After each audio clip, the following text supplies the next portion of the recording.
wild women in the deep East Texas woods. They read some good books and party with the authors and have more fun than you think they could. Wild, wicked, and free, they're the Pulpwood Queens. Pulpwood Queen. Wild, wicked, and free.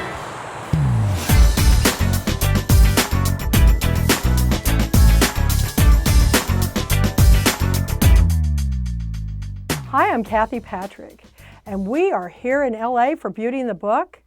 In the house is Fannie Flagg with her new book, I Still Dream About You. And let me tell you, everybody, she has nailed it in this book.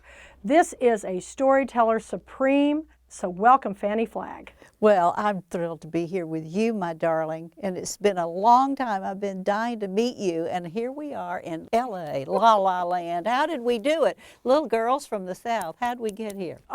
Reading. Reading. Reading and writing. Reading and writing. I'm telling you, you are a storyteller, and one that captures my heart. It's about a beauty queen.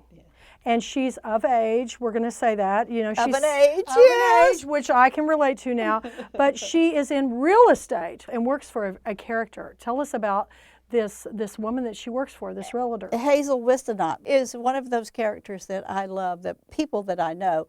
And Hazel is very much like you. She is a go-getter. She can create a whole empire around her, and she is a little person. And her title is that she's the biggest little real estate woman in the world. The character, the ex-Miss Alabama, Yes. she had not planned to wind up as a real estate agent. No. However, times change, and little Hazel saw her and said, "You'll make a great real estate woman," and hired her, and so she has a new life, and that's what happened to her. This is set in a southern city, and I love the fact that this woman, I can see her, I can picture her in my mind, an aging beauty queen who's not happy. Mm-hmm. And I think that when people read this, they'll realize that one thing can happen in your life that can change everything, and it does. But it's true. I mean, she is, I think, typical of a lot of women is that she was a beautiful woman. Yes. And she begins to think that's all she is. And so she doesn't understand that there's a lot more to life than just good looks. But this is a dark comedy. I mean, you've got so many things. I laughed out loud. And you know, it's really hard to make people laugh in a book. It's easier to make them cry. Did you have a storyteller in your family? You know, I think that I think my father was very hilariously funny, and my grandmother was a storyteller, and I just love to hear stories. And I learned, you know, when I was a young gal, I went to New York and I worked for Candid Camera. Mm-hmm. And I learned at that age there's nothing funnier than the truth. That's right. You know? And absolutely. And I find real people and real situations hilarious. Me I too. mean, I don't know why. You cannot make up things. For instance, in this, I'm glad you found this book funny, because, like, for instance, there is a scene in there where that I talk about a man trying to rob a bank with a live lobster. Yes. Well, you know, that actually happened. It's so funny.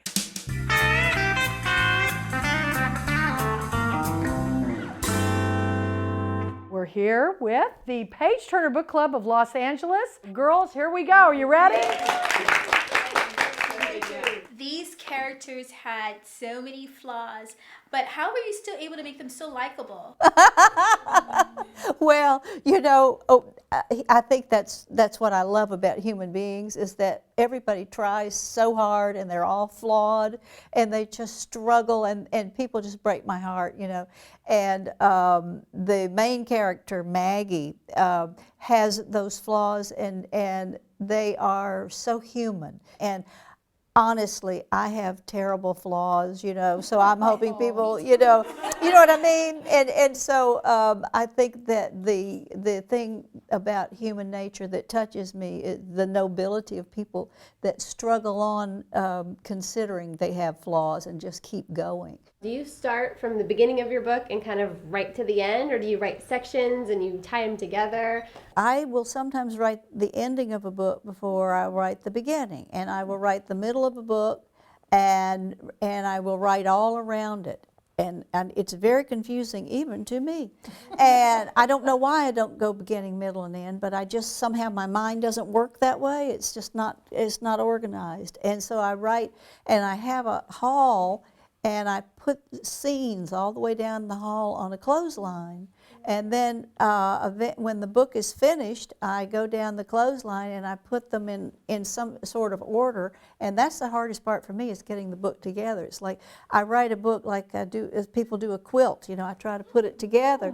And it's very confusing, but that seems to be the only way I can do it. Have you ever read a book that had this perspective from a realtor? Where did you get the idea for the realtor? I would tell Kathy, I am just a horrible looky-loo. I love houses. I go to every open house there is. I know every realtor everywhere I live, and they go, oh, here she comes again. I'd just like to thank Fannie Flagg for being with all of us tonight and the page turners of Los Angeles Book Club. Let's give her a big hand. What a great story.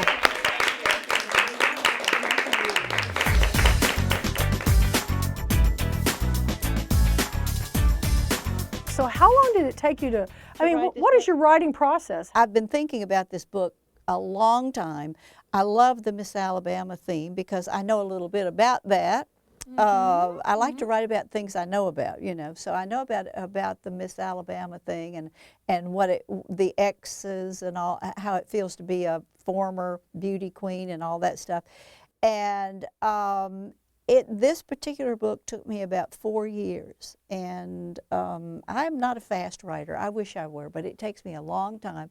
And I am one of those people that I have the concentration of a flea.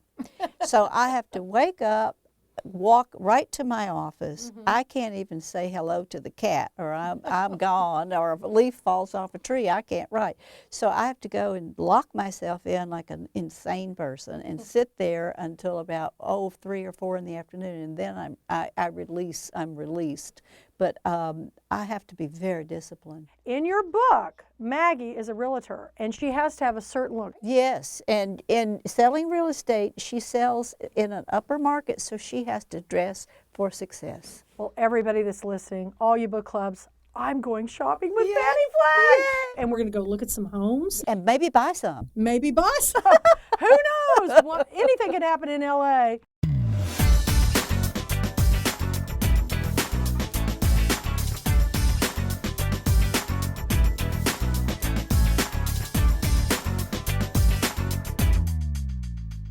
I'm so glad I got this. This is lovely. Yes, and I put my glasses on because I have to look a little more intelligent, and we're in a lovely Beverly Hills neighborhood. It is. So I feel like we're ready to go see this I'm house. ready to go.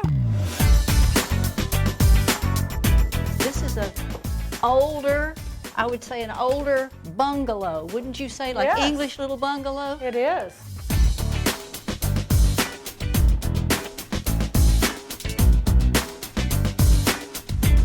If I were selling this house, okay, one of my drawbacks would be is that everybody now wants their family room. They want the kitchen to open up into the family room. But you know, with a little redo of that kitchen, because the location is so excellent.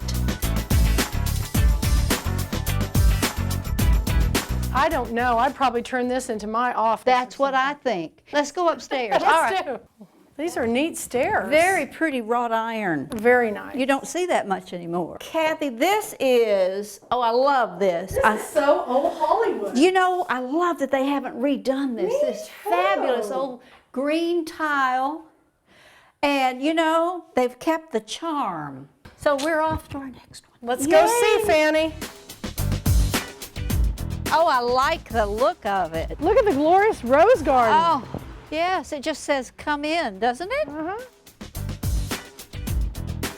It's very open. Oh, look at this. Kathy, there's your books, honey. You know I you're going know. to like that.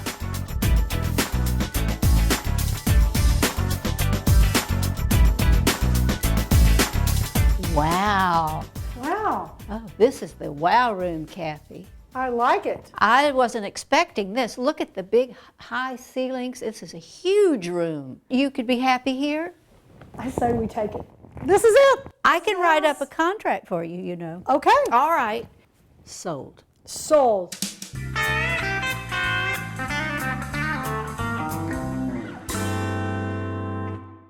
What other comic writer, besides Fannie Flagg, also wrote on the 1960s television series Candid Camera? Like Fannie, this writer acts too. Go to our website to enter our Beauty in the Book giveaway. 10 people with the correct answer will be chosen at random to get a free copy of today's featured book, I Still Dream About You by Fannie Flagg.